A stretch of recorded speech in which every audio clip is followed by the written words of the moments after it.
லூக்கா சுவிசேஷம் 5வது அதிகாரம் அதனுடைய 3வது வசனம். அப்பொழுது அந்த படவுகளில் ஒன்றில் ஏறினார். அது சீமோனுடையதா இருந்தது.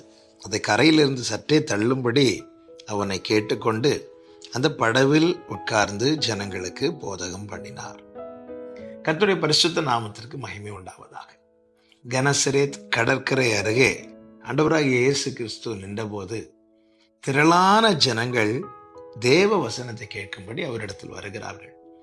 அவர் இருந்து பேசுவதற்கோ அவர் நின்று பிரசங்கிப்பதற்கோ சரியான ஒரு பிளாட்ஃபார்ம் அங்கே இல்லை. நம்ம பாஷையில் சொல்ல வேண்டுமானால் அவருக்கென்று ஒரு மேடை அங்கே இல்லை. இல்லாதவைகளை குறித்து அவர் கவலைப்படாமல் என்ன இருக்கிறது என்று பார்க்கிறார்.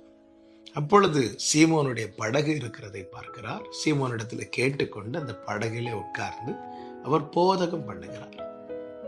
நம்முடைய ஆண்டவராகிய